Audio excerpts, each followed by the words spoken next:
Halo semuanya, selamat siang. Perkenalkan nama saya Felicia Pascalita Pasamariantobi dengan NIM 25101159 dari kelas 7 semester 1 mata kuliah Pengantar Filsafat Prodi Psikologi Fakultas Ilmu Pendidikan dan Psikologi.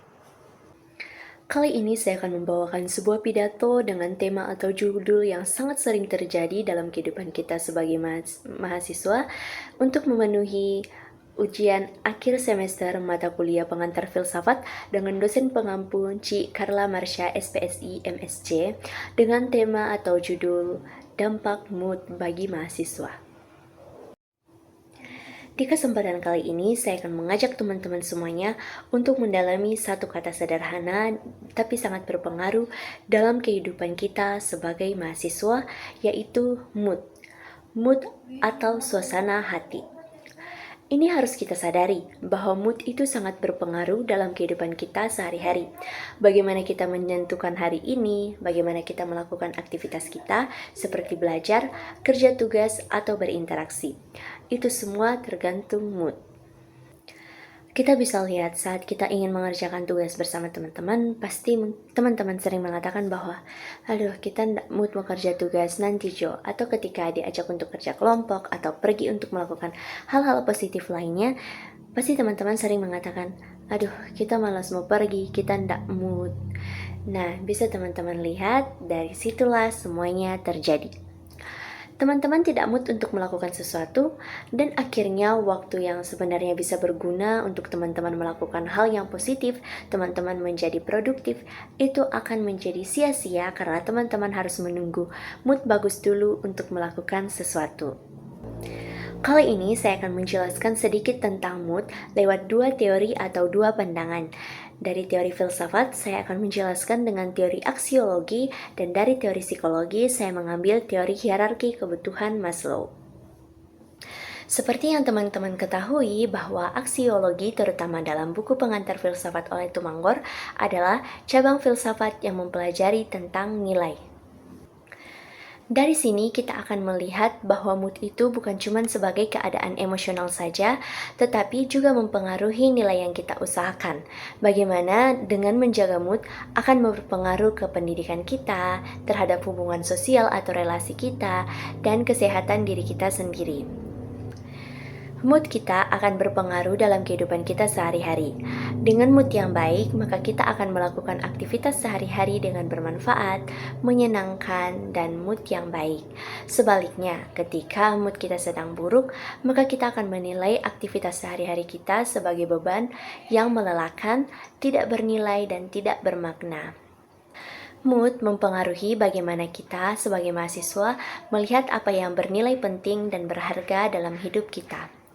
Dengan memahami mood, maka kita bisa mengelola agar nilai-nilai kehidupan kita seperti nilai akademik, hubungan pribadi atau relasi, dan kehidupan dalam organisasi atau komunitas dapat dilaksanakan secara optimal. Kedua, saya akan mengajak kita semua untuk melihat hubungan atau keterkaitan antara teori hierarki kebutuhan Maslow dan mood kita sebagai mahasiswa. Sekedar informasi, teori hierarki kebutuhan Maslow itu ada 5 tingkatan. Yang pertama, kebutuhan fisiologis seperti tidur, makan, dan beristirahat. Yang kedua, yaitu rasa aman. Yang ketiga, cinta dan rasa memiliki seperti kasih sayang dari semua orang atau bagaimana kita diterima dan dihargai. Yang keempat, mendapatkan penghargaan seperti diakui dan dihargai atau reward. Dan yang kelima atau puncak dari teori hierarki kebutuhan Maslow yaitu aktualisasi diri, bagaimana kita menjadi versi terbaik dari diri kita sendiri. Mood kita itu sangat dipengaruhi oleh kelima tingkatan teori hierarki kebutuhan Maslow. Nah, pertama, kalau kebutuhan fisiologis kita tidak terpenuhi, seperti kita tidak makan, kita kurang tidur, dan kita kurang untuk beristirahat, maka kita akan menjalani hari-hari kita dengan mood yang buruk, bukan dengan mood yang bagus. Selanjutnya, ketika teman-teman tidak mendapat rasa aman saat belajar, contohnya saat teman-teman lagi belajar di kos, tetangga sebelah kos ataupun yang ada di sekitar kos itu sedang bergosip dengan teman-temannya dengan suara yang sangat nyaring atau bernyanyi dengan suara yang kencang, otomatis kita akan terganggu dalam pembelajaran sehingga mood teman-teman akan buruk dan teman-teman jadi tidak mood untuk mengerjakan tugas lainnya. Bahkan ketika kita tidak mendapat cinta, rasa memiliki, atau kasih sayang, tidak dihargai dan tidak diakui, itu akan sangat berpengaruh pada mood kita dalam pembelajaran, terlebih kita sebagai mahasiswa, karena kita merasa bahwa kita tidak punya support system dalam kita menjalani kehidupan kita sebagai mahasiswa. Nah, dari situnya akan terhambat proses terakhir dalam tingkatan hierarki kebutuhan Maslow, yaitu aktualisasi diri. Nah, ketika mood teman-teman tidak bagus atau mood teman-teman sedang buruk, teman-teman akan susah untuk menjadi versi terbaik dari diri teman-teman sendiri.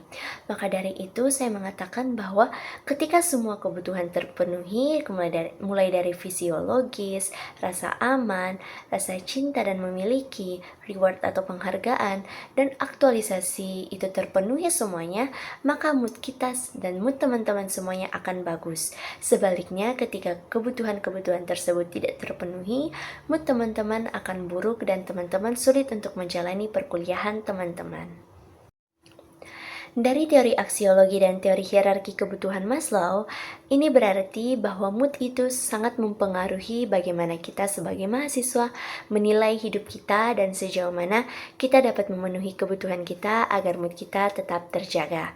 Dengan demikian, mood itu bukan hanya sebagai keadaan emosional saja, tetapi menjadi kekuatan dan pegangan dalam kita menjalani kehidupan secara akademik maupun non-akademik.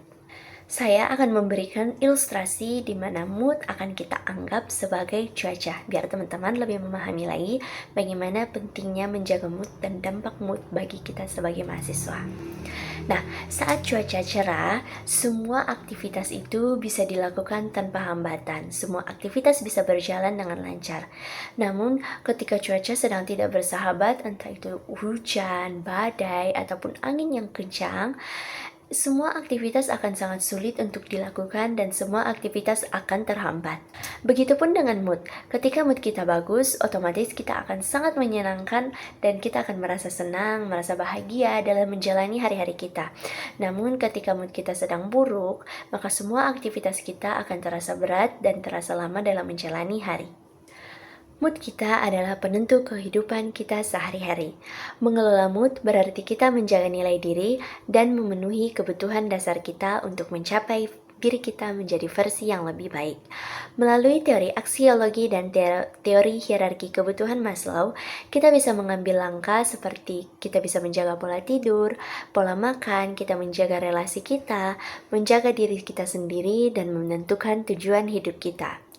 Saya mengajak teman-teman sekalian, mari kita jaga mood kita demi membentuk masa depan kita sebagai manusia.